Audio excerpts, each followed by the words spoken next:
Welcome to Pratap classes. दोस्तों, Pratap classes के YouTube channel पर आपका स्वागत है। तो एसआई री एग्ज़ाम 2026 के लिए अपनी करंट अफेयर्स की क्लासें आपको दी जा रही है। तो आज अपना जो टॉपिक रहेगा वो अपनी बात करेंगे चर्चित व्यक्ति। इससे पहले हमने खेल खिलाड़ी पढ़ लिए, पुरस्कार हमने पढ़ लिए, अंतरिक्ष व रक्षा प्रौद्योगिकी का टॉपिक हमने पढ़ लिया, बजट निर्माण उसका टॉपिक हमें इकोनॉमी का पढ़ लिया, चर्चित स्थल मैंने करवा दिए। आज अपनी बात करेंगे चर्चित व्यक्ति किस एग्जाम के लिए, एसआई री एग्जाम 2026 जो अभी 20 सितंबर को ये एग्जाम होगा।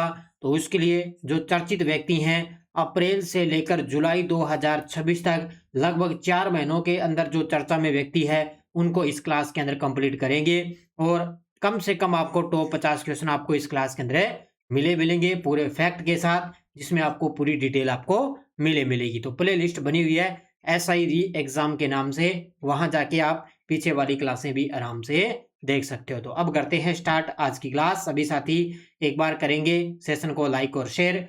और ये टेस्ट सीरीज है अपनी एसआई 2021 री एग्जाम 2026 की करंट अफेयर्स की टेस्ट सीरीज है। राष्ट्रीय, अंतर्राष्ट्रीय, राजस्थान तीनों का करंट आपको इसके अंदर उपलब्ध हो रहा है। और जितनी भी मैंने पहले आपको क्लासें करवाई है उनकी पीडीएफ मैंने इस टेस्ट सीरीज के अंदर अपलोड कर दी भी। जितनी भी जो मैंने खेल खिलाड़ी हैं, पुरस्कार हैं, अंतरिक्ष व रक्षा प्रौद्योगिकी है, बजट निर्माण है और चर्चित स्थल है, ठीक है, इन सभी की पीडीएफ मैंने इस टेस्ट सीरीज के अंदर अपलोड कर दी। वहां जाके आप उनका रिवीजन है कर लेना, ठीक है। अभी जिस प्रकार ये आपको चर्चित व्यक्ति मैं आपको दे रहा हूं, तो कल या परसों तक आपको ये पीडीएफ इस टेस्ट सीरीज के अंदर आपको उपलब्ध हो जाएगी। तो ये टेस्ट सीरीज आपको प्रताप क्लासेज एप्लीकेशन में मिलेगी, वहां लेके आप ज्वाइन कर सकते हो। अब करें स्टार्ट आज की क्लास। सभी साथी एक बार कर दें सेशन को लाइक और शेयर। री एग्जाम एसआई का चर्चित व्यक्तियों की हम बात कर रहे हैं आज की क्लास के अंदर। पहला क्वेश्चन आपके सामने, परीक्षा सुधारों के लिए गठित विशेष कार्यबल के अध्यक्ष किसे बनाया गया है? जो चर्चा में व्यक्ति है ना, मुख्य मुख्य, वो मैं आपको टॉप से टॉप करवाऊंगा। तो परीक्षा सुधारों के लिए गठित विशेष कार्यबल के अध्यक्ष बनाए गए हैं नंदन नीलेकणी को। किसको बनाया गया? नंदन नीलेकणी है वो परीक्षा सुधारों की गठित जो एक विशेष कार्यबल बैठक हुई उसके अंदर ये अध्यक्ष बनाए गए थे। इसमें अब इसके अलावा इसमें टोटल सदस्य भी और बने हैं, वो कौन कौन से शामिल है? तो अध्यक्ष हैं नंदन नीलेकणी। उद्देश्य क्या है? परीक्षा सुधार और विश्वसनीयता सुनिश्चित करना। ये घोषणा की थी अपने देश के प्रधानमंत्री मोदी जी ने। यानी कि टोटल मिला के अध्यक्ष सहित 6 सदस्य यहाँ पे बनाए गए थे। तो इसमें देखो, एक तो पूर्व आईबी निदेशक है तपन डेका, पूर्व इसरो अध्यक्ष डॉक्टर है सोमनाथ, आईआईटी मद्रास के निदेशक वी कामकोटी और पूर्व शिक्षा सचिव अनीता करवाल और लॉजिस्टिक्स विशेषज्ञ अमृत लाल जी मीणा। ये टोटल हो गए 3 और 3 5, 2 5 और एक अध्यक्ष हो गया 6। तो कुल सदस्य हो गए 6 अध्यक्ष सहित। तो नाम आपसे कोई भी इनसे पूछा जाएगा एग्जाम के अंदर पक्का, क्योंकि ये सारे के सारे चर्चा में व्यक्ति हैं। तो इनको परीक्षा सुधार के लिए इनको नियुक्त किया गया। बांग्लादेश के 22वें राष्ट्रपति मोहम्मद शहाबुद्दीन के इस्तीफे के बाद कार्यवाहक राष्ट्रपति के रूप में किसे नियुक्त किया गया? एक प्रश्न पक्का है, किसी भी देश का प्रधानमंत्री या राष्ट्रपति अगर कोई चर्चा में है, पक्का एग्जाम के अंदर एसआई के अंदर टपकेगा। तो अभी जो बांग्लादेश के 22वें राष्ट्रपति थे मोहम्मद शहाबुद्दीन, उन्होंने इस्तीफा दे दिया। उनकी जगह कार्यवाहक राष्ट्रपति बन चुके हैं हाफिज उद्दीन अहमद। कौन बन गए? हाफिज उद्दीन अहमद। तो देश बांग्लादेश 22वें राष्ट्रपति थे मोहम्मद शहाबुद्दीन। अप्रैल 2023 के अंदर उन्होंने कार्यभार संभाला और हाल ही में इन्होंने इस्तीफा दे दिया। कार्यवाहक राष्ट्रपति संसद के जो स्पीकर हैं हाफिज उद्दीन अहमद है, वो अब कार्यभार के रूप में बांग्लादेश के राष्ट्रपति बने हैं। तो 90 दिनों के भीतर नए राष्ट्रपति का चुनाव होगा। कहां पे? बांग्लादेश के अंदर। प्रहलाद जोशी देश के नए शिक्षा मंत्री बने हैं। वे 2004 से लगातार किस लोकसभा क्षेत्र से निर्वाचित सांसद है? तो ये आपने अच्छे तरीके से पढ़ा। तो ये है धारवाड़ से, क्योंकि प्रहलाद जोशी वर्तमान में ऊर्जा नवीकरणीय ऊर्जा मंत्री हैं और इनको अतिरिक्त कार्यभार दे दिया किसका? शिक्षा मंत्री जी का। क्योंकि इससे पहले धर्मेंद्र प्रधान थे, उन्होंने इस्तीफा दे दिया और प्रहलाद जोशी को अतिरिक्त प्रभार दे दिया। तो नए केंद्रीय शिक्षा मंत्री प्रहलाद जोशी। पूर्व शिक्षा मंत्री थे धर्मेंद्र प्रधान जी, जिन्होंने इस्तीफा दिया 25 जुलाई 2026 को। किसके कारण? नीट और यूजी परीक्षा में गड़बड़ियों और पेपर लीक विवाद के कारण इन्होंने इस्तीफा दे दिया है। प्रहलाद जोशी के वर्तमान मंत्रालय उपभोक्ता मामले, खाद्य और सार्वजनिक वितरण मंत्रालय है। नवीन और नवीकरणीय ऊर्जा मंत्रालय, ये 2 कार्यभार इनके पास हैं और शिक्षा मंत्रालय का इनको अतिरिक्त प्रभार इनको सौंप दिया गया है। तो याद रखना अच्छे तरीके से। नेक्स्ट क्वेश्चन, 21 जुलाई 2026 को यूनाइटेड किंगडम ने आर्टिफिशियल इंटेलिजेंस यानी कि एआई के लिए अपना मंत्री किसे नियुक्त किया है? तो जैसे मुझे ये टाइम मिला है आज उसी समय मैं आपको क्लास दे रहा हूँ, क्योंकि सुबह मुझे आज टाइम नहीं था। तो अभी शाम को मुझे टाइम मिला तो मैं आपको जैसे तैसे करके ये क्लास आपको दे रहा हूँ। जो भी मुझे टाइम मिला तो आपको लगातार क्लास मिलती रहेगी। अब आपको मैं ये क्लास दे रहा हूँ, सुबह आपको 10 बजे है ना, सुबह आपको 10 बजे इंडियन इकोनॉमिक में करवाऊंगा, वो आप अच्छे तरीके से देख लेना, ठीक है। उसके के अंदर टॉपिक वाइज। तो इसका उत्तर होगा कनिष्क नारायण। कौन है? यूनाइटेड किंगडम ने आर्टिफिशियल इंटेलिजेंस एआई के लिए अपना मंत्री किसको नियुक्त किया गया? कनिष्क नारायण को। तो यूके ने कनिष्क नारायण को अपना पहला एआई मंत्री नियुक्त किया है। प्रधानमंत्री की कैबिनेट में पहली बार एआई केंद्रित पद पर इसको शामिल किया गया और ये अपने भारत से संबंधित है। बिहार भारत से संबंधित इनका संबंध है और 12 वर्ष की उम्र में वे कार्डिफ यानी कि वेल्स से चले गए थे और 2024 से वेल ऑफ ग्लेमॉर्गन के सांसद रह चुके हैं। कौन है? कनिष्क नारायण। तो इनको यूके के अंदर एआई मंत्री नियुक्त किया गया है। ग्रेटर मैनचेस्टर के पूर्व मेयर एंडी बर्नहैम किस देश के 59वें प्रधानमंत्री के रूप में पद संभाला है? इस प्रकार का एक आधा प्रश्न आएगा तो ये बने हैं ब्रिटेन यानी कि यूनाइटेड किंगडम के नए प्रधानमंत्री बने हैं। कौन है? Andy Burnham. तो एंडी बर्नहैम ब्रिटेन की लेबर पार्टी के नए नेता चुने गए। वे 20 जुलाई 2026 को यूनाइटेड किंगडम के 59वें प्रधानमंत्री के रूप में इन्होंने पदभार ग्रहण किया है। वे सर कीर स्टारमर का स्थान लिया है, जो पिछले महीने लेबर पार्टी के नेता पद से इन्होंने इस्तीफा दिया था। तो क्योंकि कीर स्टारमर ने पहले इस्तीफा दे दिया, अब इनकी जगह कौन बन गए? एंडी बर्नहैम ब्रिटेन के नए लेबर पार्टी के नेता बने हैं। ग्लासगो कॉमनवेल्थ गेम्स 2026 के उद्घाटन समारोह के अंदर भारत की ध्वजवाहक कौन रही थी? अब ये भी चर्चा में है और इनका नाम मीराबाई चानू है, जिन्होंने कॉमनवेल्थ गेम्स के अंदर भारत के लिए पहला स्वर्ण पदक इन्होंने जीता था। इनके साथ में एक और थी लवलीना बोरगोहेन। कौन थी? लवलीना बोरगोहेन। दोनों के दोनों ने उद्घाटन समारोह के अंदर भारत की ध्वजवाहक रही थी, ठीक है। तो इनके साथ में मीराबाई चानू उद्घाटन समारोह में भारत की ध्वजवाहक, लवलीना बोरगोहेन को भी भारत की आधिकारिक बैटन बियरर यानी कि मसाल वाहक बनाया गया था और भारत के 126 एथलीट कॉमनवेल्थ गेम्स 2026 के अंदर भाग लिया था। तो इसके अंदर टोटल भारत ने 39 पदक जीते हैं और चौथे स्थान पे भारत रहा था।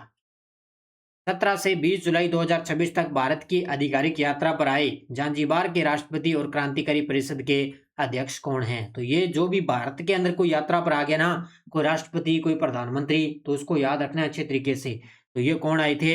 ये आए थे डॉक्टर हुसैन अली विनियमी। कौन है? विनियनी। डॉक्टर हुसैन अली विनियनी ये भारत की आधिकारिक यात्रा पर आए थे जांजीबार के राष्ट्रपति। कब आए थे? 17 से 20 जुलाई 2026 के अंदर। अब ये चर्चा में आ गए तो याद रखना इनको। तो 17 से 20 जुलाई अतिथि रहे थे जांजीबार के राष्ट्रपति डॉक्टर हुसैन अली विनियई और निमंत्रण दिया था उपराष्ट्रपति सीपी राधाकृष्णन जी ने। कहा भी हमारे देश में आइए कि भारत और तंजानिया या जांजीबार सहयोग को मजबूत करना। क्या समझौता हुआ? शिक्षा, व्यापार, क्षमता निर्माण, विकास, साझेदारी के बीच में सहयोग रहा। इसमें एक कार्यक्रम हुआ, उच्च स्तरीय बैठकें और आईआईटी मद्रास के दीक्षांत समारोह के अंदर उनकी भागीदारी रही थी। क्योंकि सीधा सा प्रश्न आएगा कि 17 से 20 जुलाई के अंदर किस देश के राष्ट्रपति वो भारत की यात्रा पर है? तो ये आएगा जांजीबार या तंजानिया के राष्ट्रपति। 8 जुलाई 2026 को आईसीसी हॉल ऑफ फेम में किस भारतीय क्रिकेटर को शामिल किया गया? तो ये शामिल हुए हैं सौरव गांगुली। कौन शामिल हुए हैं? 8 जुलाई 2026 को आईसीसी हॉल ऑफ फेम में किस भारतीय क्रिकेटर को शामिल किया गया? सौरव गांगुली को। तो याद रखना आईसीसी हॉल ऑफ फेम में शामिल कौन से क्रिकेटर खिलाड़ी? सौरव गांगुली। और ये इस हॉल ऑफ फेम में शामिल होने वाले 12वें भारतीय क्रिकेटर बन चुके हैं। विशेष पहचान, भारतीय क्रिकेट में आक्रामक नेतृत्व और बदलाव के प्रति ये प्रसिद्ध हैं। इससे पहले एमएस धोनी, सचिन तेंदुलकर, राहुल द्रविड़, सुनील गावस्कर, कपिल देव और अनिल कुंबले जैसे दिग्गज जो विशिष्ट हैं वो इस समूह के अंदर शामिल हो चुके हैं। तो ये 12वें भारतीय क्रिकेटर हैं जो आईसीसी हॉल ऑफ फेम में अंदर शामिल हुए हैं। 1 जुलाई 2026 को एयर स्टाफ के 51वें वाइस चीफ यानी कि उप प्रमुख का पदभार किसने संभाला है? तो 1 जुलाई 2026 को एयर स्टाफ के 51वें वाइस चीफ यानी कि उप प्रमुख का पदभार संभाला है। किसने? ये संभाला है आशुतोष दीक्षित ने। किसने संभाला है? आशुतोष दीक्षित ने। ठीक है, तो एयर मार्शल आशुतोष दीक्षित 1 जुलाई 2026 भारतीय वायुसेना में एयर स्टाफ के 51वें वाइस चीफ यानी कि उप प्रमुख का पदभार संभाला। इन्होंने एयर मार्शल नागेश कपूर का स्थान लिया है, जो 30 जून 2026 को सेवानिवृत्त हो चुके हैं। तो ये सीधा का सीधा वन लाइनर एक आधा प्रश्न आएगा। अब ये क्लास जरूरी नहीं है भी एसआई के लिए है, ये क्लास आरएस के लिए, सीएटी के लिए, फर्स्ट ग्रेड जो विशेष पद आए हैं, फर्स्ट ग्रेड दिसंबर के अंदर एग्जाम होगा, उन सभी एग्जाम के लिए ये क्लासें बहुत जरूरी है आपके लिए, क्योंकि करंट सभी में एक समान ही आएगा। नेक्स्ट क्वेश्चन, हाल ही में इसरो के लिक्विड प्रोफेशनल सिस्टम सेंटर के नए निदेशक कौन बने हैं? हाल ही में इसरो के लिक्विड प्रोफेशनल सिस्टम सेंटर के नए निदेशक बन चुके हैं एन जैन। कौन बन चुके हैं? Option number C, N Jain. तो aerospace engineering N Jain ISRO के लिक्विड प्रोफेशनल सिस्टम सेंटर के नए निदेशक बने हैं। इन्होंने LVM-3 के क्रायोजेनिक इंजन के विकास में महत्वपूर्ण योगदान दिया और उन्हें राष्ट्रीय विज्ञान पुरस्कार 2025 से सम्मानित किया गया था। तो याद रखना इनको, एन जैन इसरो के लिक्विड प्रोफेशनल सिस्टम सेंटर के नए निदेशक बने हैं। International IP hall of fame में शामिल होने वाली पहली भारतीय महिला जज कौन बन चुकी है? ये सारे के सारे एकदम मतलब एग्जाम के अंदर छपने वाले प्रश्न आपके लिए मैं लेकर आया हूं। तो international IP hall of fame में शामिल होने वाली पहली भारतीय महिला जज बनी है ये अपनी प्रतिभा M सिंह हैं। कौन बन चुकी है? ऑप्शन नंबर बी, प्रतिभा M सिंह हैं। देखो, तो दिल्ली हाई कोर्ट की जस्टिस प्रतिभा M सिंह हैं। प्रतिभा M Singh international IP hall of fame में शामिल होने वाली पहली भारतीय महिला जज बन चुकी है। उन्हें बौद्धिक संपदा यानी कि IP कानून के अंदर योगदान के लिए सैन डिएगो अमेरिका के अंदर उनको सम्मानित किया जा चुका है, क्योंकि वर्तमान में वह विश्व बौद्धिक संपदा संगठन के जजों के सलाहकार बोर्ड की वर्तमान में अध्यक्ष है। तो याद रखना, international IP hall of fame में शामिल होने वाली दिल्ली की जस्टिस प्रतिभा M सिंह को शामिल किया गया है। भाजपा द्वारा राज्यसभा के लिए पुनः मनोनीत न किए जाने के बाद किस केंद्रीय राज्य मंत्री ने मंत्रिपरिषद से इस्तीफा दिया है? क्या बात है भी, तो ये दिया है जॉर्ज कुरियन ने। किसने दिया है? जॉर्ज कुरियन ने राज्यसभा के लिए पुनः मनोनीत न किए जाने के कारण इन्होंने राज्य मंत्रिपरिषद से इस्तीफा दे दिया, जिनका नाम जॉर्ज कुरियन। याद रखना, जॉर्ज कुरियन केंद्रीय राज्य मंत्री थे, इनको पुनः मनोनीत नहीं किया गया, इस कारण इन्होंने मंत्रिपरिषद से इस्तीफा दे दिया। स्वीकृति राष्ट्रपति द्रौपदी मुर्मू ने संविधान के अनुच्छेद 76(2) के तहत यह इस्तीफा इनका स्वीकार कर लिया है। किसकी सलाह पे? मोदी जी के सलाह पे, क्योंकि कार्यकाल में राज्यसभा में 6 वर्ष का कार्यकाल पूरा होने पर मंत्रिमंडल से इन्होंने इस्तीफा दे दिया था, क्योंकि राज्यसभा का कार्यकाल 6 वर्ष होता है ना, तो इसलिए इनका कार्यकाल पूरा होने से पुनः मनोनीत नहीं किया, तो इस कारण अपने पद से इन्होंने इस्तीफा दिया है। हाल में भारत सरकार द्वारा राष्ट्रीय सांख्यिकी आयोग का नया अध्यक्ष किसे नियुक्त किया गया है? हाल ही में भारत सरकार द्वारा राष्ट्रीय सांख्यिकी आयोग का नया अध्यक्ष नियुक्त किया गया है। किसको? डॉक्टर सेबल चट्टोपाध्याय को। किसको? Option number B, doctor Sebal Chattopadhyay को नियुक्त किया जा चुका है।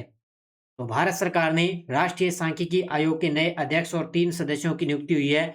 यहाँ पे याद रखना, देखो अध्यक्ष बने हैं डॉक्टर सेबल चट्टोपाध्याय और 3 सदस्य बने हैं। ये सदस्य हैं प्रोफेसर सुब्रता दास, एक है श्री सत्येंद्र बहादुर सिंह और एक है डॉक्टर माधवन मुकुंद। इन तीनों को क्या है? सदस्य बना दिया गया और ये अध्यक्ष बने हैं डॉक्टर सेबल चट्टोपाध्याय। तो ये 3, एक नए अध्यक्ष और 3 नए सदस्यों की नियुक्ति हुई है राष्ट्रीय सांख्यिकी आयोग के अंदर। तो याद रखना, एग्जाम के अंदर आजकल इसी प्रकार के प्रश्न आपको मिलेंगे। 21 मई 2026 को दुनिया की सबसे ऊंची चोटी माउंट एवरेस्ट पर सफलतापूर्वक फतह हासिल करने वाला पहला पूर्णतः महिला पर्वतारोहण दल किस संगठन का रहा था? तो 21 मई 2026 को दुनिया के अंदर सबसे ऊंची चोटी है माउंट एवरेस्ट, उसको फतह किया है। तो ये कौन सी, किसका दल था? तो ये था भारत सीमा सुरक्षा बल यानी कि BSF के तौर पे। तो ये इन्होंने क्या है, पहला जो दल है वो किस संगठन का था? BSF का था, यानी कि सीमा सुरक्षा बल का। तो 21 मई 2026 BSF के इतिहास में पहली बार एक पूर्णतः महिला पर्वतारोहण दल है, उसने मिशन वंदे मातरम के तहत माउंट एवरेस्ट पर सफलतापूर्वक फतह हासिल की थी। मिशन पूछे तो वो है वंदे मातरम। दल की मुख्य सदस्य देखो, इस जाबांज टीम में कांस्टेबल कौसर फातिमा लद्दाख की, मुनमुन घोष पश्चिम बंगाल की और रबेका सिंह उत्तराखंड और तसरेंग चोरोल कारगिल ये शामिल इसके अंदर, इस दल के अंदर मुख्य महिला ये सदस्य रही थी। अब इनके नाम एक आधा उठा के आपको एग्जाम के अंदर मिल सकता है। प्रधानमंत्री मोदी जी के सलाहकार के रूप में किस अधिकारी के कार्यकाल में 1 वर्ष का विस्तार किया जा चुका है? यानी कि जो वर्तमान में मोदी जी के जो सलाहकार है ना, उनके जो अधिकारी है उनका कार्यकाल में 1 वर्ष का विस्तार कर दिया। तो कौन है? तरुण कपूर। कौन है? तरुण कपूर वर्तमान में मोदी जी के सलाहकार हैं। ठीक है, वर्तमान में तरुण कपूर मोदी जी के सलाहकार हैं। इनकी कैबिनेट नियुक्ति जो समिति है उसके अंदर 1 वर्ष का कार्यकाल का विस्तार दे दिया।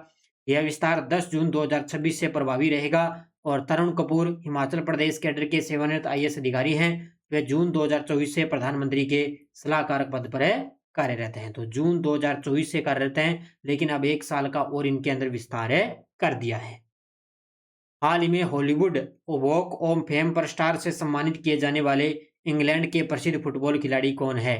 तो हॉलीवुड वॉक ऑफ फेम पर स्टार से सम्मानित होने वाले इंग्लैंड के जो फुटबॉल प्रसिद्ध खिलाड़ी हैं वो है डेविड बेकहम। कौन है? Option number C, David Beckham. तो फीफा विश्व कप 2026 की मेजबानी से तो पहले इंग्लैंड के जो फुटबॉल दिग्गज है डेविड बेकहम, उनको Hollywood walk of fame star से सम्मानित किया गया था, क्योंकि संयुक्त राज्य अमेरिका, मैक्सिको और कनाडा के साथ फीफा विश्व कप 2026 की सह मेजबानी के लिए ये तैयारी कर रही थी। तो क्योंकि फीफा विश्व कप का तो समापन हो चुका है, जो क्या स्पेन ने दूसरी बार जीता है, क्योंकि अर्जेंटीना को हराकर स्पेन ने फुटबॉल वर्ल्ड कप जीता है। निम्नलिखित में से किसे संयुक्त राष्ट्र महासभा के 81वें सत्र का अध्यक्ष चुना गया है? निम्नलिखित में से किसे संयुक्त राष्ट्र महासभा के 81वें सत्र का अध्यक्ष चुना गया? तो ये चुना गया है किसको? ये है option number B, Khalilur Rahman को। किसको चुना गया? Option number B, Khalilur Rahman है अब वर्तमान में संयुक्त राष्ट्र महासभा के 81वें सत्र के अध्यक्ष चुने जा चुके हैं। तो खलीलुर रहमान बांग्लादेश के हैं, संयुक्त राष्ट्र महासभा के 81वें सत्र के अध्यक्ष चुने गए। वे एशिया प्रशांत क्षेत्र के प्रतिनिधि के रूप में निर्वाचित हुए। उन्होंने साइप्रस के एंड्रियास एस काकोरोशिया को हराया है। किसको? उन्होंने साइप्रस के एंड्रियास काकोरोशिया को हराया। 190 वैध मतों में से रहमान को 99 और काकारोस को 91 वोट मिले थे। तो वे सितंबर 2026 में एनालेना बेयरबोक का स्थान ग्रहण करेंगे, क्योंकि सितंबर 2026 में इनका कार्यकाल स्टार्ट हो जाएगा। तो ये 81वें सत्र के अध्यक्ष बन गए, खलीलुर रहमान अपना पद संभालेंगे। हाल ही में विश्व स्वास्थ्य संगठन WHO की पूर्व मुख्य वैज्ञानिक डॉक्टर सौम्या स्वामीनाथन को किस प्रतिष्ठित वैज्ञानिक संस्था का फेलो चुना गया है? तो ये चुना गया है किसको? WHO का, सॉरी, इसका उत्तर होगा रॉयल सोसाइटी का। किसका चुना गया? यानी कि WHO की जो पूर्व मुख्य वैज्ञानिक है डॉक्टर सौम्या स्वामीनाथन, इनको क्या है? रॉयल सोसाइटी संस्था का फेलो चुना गया है। तो उत्तर होगा इसका 4 नंबर। तो डॉक्टर सौम्या स्वामीनाथन को रॉयल सोसाइटी का फेलो चुना गया। इस सम्मान को पाने वाली केवल दूसरी भारतीय महिला वैज्ञानिक बन चुकी है। उनसे पहले 2019 के अंदर प्रोफेसर गगनदीप कांग को यह सम्मान मिल चुका है। तो याद रखना भी, ये सारे चर्चा में टॉप से टॉप मैं आपको करवा रहा हूँ। और जितने भी साथी लाइव जुड़े हुए भी वीडियो को लाइक और शेयर करते रहना, क्योंकि जैसे ही मुझे टाइम मिल रहा है डेली की क्लास आपको सुबह दी जा रही है, टेस्ट सीरीज आपको मिल रही है, PDF आपको ऐप के अंदर दी जा रही है, क्लासें आपको यूट्यूब पर मैं आपको दे रहा हूँ। अभी लगभग 1 महीने से ऊपर एग्जाम का है, तो इससे पहले मैं आपको खूब सारी क्लासें दे दूंगा SI के लिए, ताकि आपको बढ़िया तरीके से करंट अफेयर्स का अभ्यास हो जाएगा। लगभग उम्मीद है भी राजस्थान और इंडिया वर्ल्ड का मिला के कम से कम करंट 15 प्रश्न आने वाले हैं, 15 प्लस ही प्रश्न आएंगे करंट अफेयर्स के SI के अंदर। इसलिए लगातार पढ़ो जो क्लासें आपको मैं दे रहा हूँ। भारतीय वायुसेना में श्रेणी ए योग्य फ्लाइंग इंस्ट्रक्टर की प्रतिष्ठित योग्यता हासिल करके इतिहास रचने वाली पहली महिला अधिकारी कौन बन चुकी है? तो वायुसेना में श्रेणी ए योग्य फ्लाइंग इंस्ट्रक्टर की योग्यता हासिल करने वाली पहली महिला अधिकारी बन चुकी है स्क्वाड्रन लीडर सान्या। कौन बन चुकी है? Squadron leader Sanya. ठीक है। नेपाल के पर्वतारोही कामी रीता शेरपा ने माउंट एवरेस्ट पर कितनी बार चढ़ाई करके अपना ही विश्व रिकॉर्ड तोड़ा है? तो नेपाल की पर्वतारोही कामी रीता शेरपा है, उन्होंने माउंट एवरेस्ट पर कितनी बार चढ़ाई करके अपना रिकॉर्ड तोड़ा? तो अब की बार 32वीं बार, यानी कि 32वीं बार इन्होंने चढ़ाई की है और अपना ही रिकॉर्ड इन्होंने तोड़ा है। ठीक है, तो 32वीं बार चढ़ाई करके इन्होंने रिकॉर्ड तोड़ा। माउंट एवरेस्ट पर सबसे अधिक चढ़ाई करके अपना ही विश्व रिकॉर्ड तोड़ा है इन्होंने। माउंट एवरेस्ट की ऊंचाई 8849 मीटर है। और लाकापा शेरपा ने 11वीं बार एवरेस्ट को फतेह किया है। इनके साथ में एक और थी महिला लाकपा शेरपा, उन्होंने 11वीं बार चढ़ाई इस एवरेस्ट को फतेह किया। लाकपा शेरपा ने किसी महिला द्वारा एवरेस्ट पर सबसे अधिक चढ़ाई करने का रिकॉर्ड इन्होंने बनाया है। तो ठीक है, इसको याद रखना अच्छे तरीके से क्योंकि ये चर्चा में व्यक्ति है। भारतीय वैज्ञानिक प्रोफेसर कुलजीत कौर महाराज को वर्ष 2026 के लिए द मेटीरोटिकल सोसाइटी का फेलो क्यों चुना गया है? देखो, भारतीय वैज्ञानिक प्रोफेसर कुलजीत कौर महाराज, इनको वर्ष 2026 के लिए मेटीयोरिटिकल सोसाइटी का फेलो चुना गया क्योंकि इन्होंने उल्कापिंड विज्ञान और ग्रह विज्ञान में उत्कृष्ट योगदान इन्होंने दिया था। किसके लिए? उल्कापिंड विज्ञान और ग्रह विज्ञान में इनका मुख्य योगदान था। इसलिए उनको द मेटीयोरिटिकल सोसाइटी का फेलो उनको चुना गया है। ठीक है, बस ये आपको याद रखना अच्छे तरीके से। प्रोफेसर कुलजीत कौर महाराज उल्कापिंड और ग्रह विज्ञान में उनके योगदान के लिए 2026 में द मेटीरोटिकल सोसाइटी का फेलो उनको चुना गया है। सम्मान पाने वाली पहली भारतीय महिला और सोसाइटी के 93 वर्षों के इतिहास में केवल तीसरी भारतीय ये महिला वैज्ञानिक बन चुकी है। तो गजब का प्रश्न है, बढ़िया तरीके से इसको याद रखना। केरल राज्य के 13वें मुख्यमंत्री के रूप में किसने पदभार ग्रहण किया? अभी आपको याद होगा 5 राज्यों के पिछले बार विधानसभा चुनाव हुए थे। पश्चिम बंगाल है, तमिलनाडु है, ठीक है, केरल है, पुडुचेरी है, इसके अलावा एक और कौन सा रह गया? ठीक है, तो इनके याद रखने आपको अच्छे तरीके से। ठीक है, तो केरल राज्य के 13वें मुख्यमंत्री के रूप में बने हैं वीडी सतीशान। कौन बने हैं? 13वें मुख्यमंत्री के रूप में वीडी सतीशान बने हैं। तो वीडी सतीशान 2026-31 के कार्यकाल के लिए केरल के 13वें मुख्यमंत्री बने हैं। संयुक्त लोकतांत्रिक मोर्चा ने 140 में से 102 सीटें जीतकर बड़ी जीत हासिल की हैं। तो ये सारी डिटेल मैंने आपको पहले की क्लासें करवा दी और अलग से मैंने आपको पूरी डिटेल करवा दी। केंद्र सरकार ने सीबीआई निदेशक प्रवीण सूद का कार्यकाल कब तक बढ़ाया है? केंद्र सरकार ने सीबीआई निदेशक प्रवीण सूद उनका कार्यकाल बढ़ा दिया मई 2027 तक। ठीक है, तो याद रखना कब तक बढ़ा दिया? मई 2027 तक। तो केंद्र सरकार ने प्रवीण सूद का कार्यकाल 1 वर्ष बढ़ा के मई 2027 तक कर दिया है। प्रवीण सूद कर्नाटक के 1986 बैच के आईपीएस अधिकारी हैं। उन्हें 25 मई 2023 को पहली बार सीबीआई निदेशक नियुक्त किया गया। तो वर्तमान में जो सीबीआई निदेशक है प्रवीण सूद, उनका कार्यकाल 1 वर्ष से बढ़ाकर मई 2027 कर दिया गया। भारत सरकार ने किसे chief of defence staff CDS नियुक्त है? तो आप जाहिर सी बात है, सीधी सी बात है, आपको पता है जनरल एनएस राजा वर्तमान में सुब्रमणी है, वो वर्तमान में देश के सीडीएस हैं।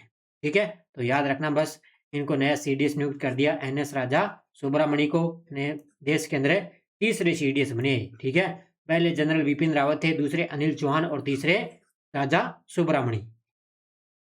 भारत सरकार ने किसे नया नौसेना प्रमुख नियुक्त किया गया? तो ये बन गए वाइस एडमिरल कृष्णा स्वामीनाथन। कौन बन गए? वाइस एडमिरल कृष्णा स्वामीनाथन वर्तमान में नए नौसेना प्रमुख बन गए। ठीक है, ठीक है, तो याद रखना, भारत सरकार ने वाइस एडमिरल कृष्णा स्वामीनाथन को नया नौसेना प्रमुख नियुक्त किया है। उन्होंने दिनेश कुमार त्रिपाठी जो 31 मई 2026 को सेवानिवृत्त हो चुके हैं। बस ये फिक्स है, ये पक्के एक आधे प्रश्न पक्के एग्जाम में आपको मिलेंगे। आरबीआई ने नए डिप्टी गवर्नर के रूप में किसकी नियुक्ति को मंजूरी दे दी है? तो आरबीआई के अंदर नए डिप्टी गवर्नर बन गए रोहित जैन। कौन बन चुके हैं? रोहित जैन। याद रखना, आरबीआई के नए डिप्टी गवर्नर रोहित जैन बन चुके हैं कैबिनेट नियुक्ति की समिति से 3 मई 2026 को। बस ये याद रखना, रोहित जैन को। पाक जल डमरू मध्य को तैरकर पार करने वाले सबसे कम उम्र के तैराक कौन बन चुके हैं? पाक जल डमरू मध्य को तैरकर पार करने वाले सबसे कम उम्र के तैराक ईशांक सिंह हैं। कौन बन चुके हैं? ईशांक सिंह बन चुके हैं। याद रखना, क्योंकि इस प्रकार के प्रश्न आपको मिलेंगे एग्जाम के अंदर। तो नाम है ईशांत सिंह, निवासी रांची झारखंड के हैं, 7 वर्ष की उम्र है। पाक जल डमरू मध्य को तैरकर पार किया है। दुनिया के सबसे कम उम्र के ये तैराक बन चुके हैं। दूरी इनकी रही थी तलाई मीनार से लेकर धनुषकोडी तक इनकी दूरी रही लगभग 29 किलोमीटर और समय इनका रहा 9 घंटे 50 मिनट का समय इन्होंने लिया है। तो दुनिया के सबसे कम उम्र के तैराक ईशान सिंह हैं, जो अपने भारत के रांची झारखंड से इनका संबंध है।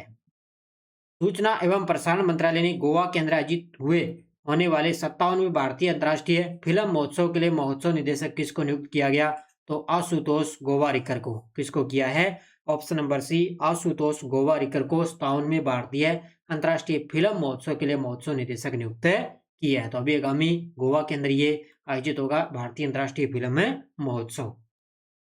जनरल उपेंद्र द्विवेदी ने किस अंतर्राष्ट्रीय संस्थान के हॉल ऑफ फेम में शामिल किया गया है? जनरल उपेंद्र द्विवेदी हैं, उनको अंतर्राष्ट्रीय संस्थान के हॉल ऑफ फेम में शामिल किया गया। तो ये किया गया आर्मी वॉर कॉलेज के अंदर। कहाँ पे? आर्मी वॉर कॉलेज एक संस्था है, उस अंतर्राष्ट्रीय संस्थान के हॉल ऑफ फेम में इनको शामिल किया गया है। तो भारतीय सेना प्रमुख उपेंद्र द्विवेदी को अमेरिका के आर्मी वॉर कॉलेज कार्लाई बैरेक्स के इंटरनेशनल हॉल ऑफ फेम के अंदर इनको शामिल किया गया।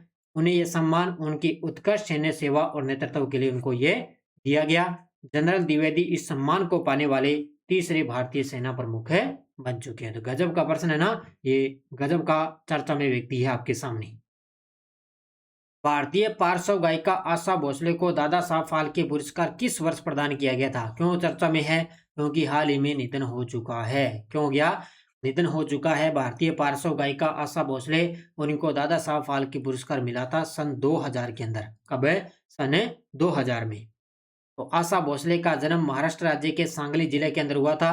वे एक प्रसिद्ध भारतीय पार्श्व गायिका थी। उन्हें पद्म विभूषण से सम्मानित किया गया। 12 अप्रैल 2026 को मुंबई के अंदर इनका निधन हो चुका है। उन्हें वर्ष 2000 में दादा साहब फाल्के पुरस्कार से सम्मानित किया गया था 2000 में, और 2 बार ग्रैमी पुरस्कार के लिए वो नामांकित हुई थी। इसके अलावा लता दीनानाथ मंगेशकर पुरस्कार 24 अप्रैल 2023 को इनको दिया गया था, याद रखना। और उनका पहले अपने करियर का पहला गाना 1943 में मराठी फिल्म माझा बाल के लिए गाया था, और विभिन्न भारतीय भाषाओं के अंदर 12,000 से अधिक इन्होंने गीत रिकॉर्ड किए थे। तो याद रखना इनको अच्छे तरीके से। सन 2000 के अंदर इनको दादा साहब फाल्के पुरस्कार मिला।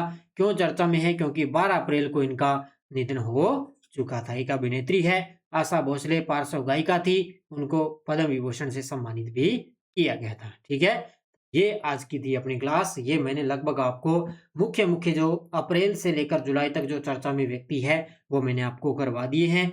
ये एसआई 2021 की अपनी टेस्ट सीरीज है, इसके अंदर आपको पीडीएफ मिल जाएगी, वहां से आप डाउनलोड करके अच्छे तरीके से अध्ययन कर लेना। आरएस प्री एग्जाम की अपनी करंट अफेयर्स की टेस्ट सीरीज चल रही है, सीएटी की अपनी करंट अफेयर्स की है, और सीएटी के मॉडल पेपर चल रहे हैं। सीईटी के 3 मॉडल पेपर अपलोड हो जाएंगे, उसके अंदर आपको टेस्ट सीरीज 10 मॉडल पेपर मिलेंगे। और आरएस के लिए ज्वाइन कर सकते हो, एसआई की अपनी करंट अफेयर्स की टेस्ट सीरीज है। ये सारी की सारी आपको प्रताप क्लासेज एप्लीकेशन में मिल जाएगी। अगर आप सूचना लेना चाहते हो तो इस नंबर पे ओनली व्हाट्सएप मैसेज करके पूछ सकते हो। ठीक है, ये थी आज की अपनी क्लास। सभी साथी करेंगे वीडियो को जाते जाते लाइक शेयर। धन्यवाद। जय हिंद, जय भारत, जय राजस्थान।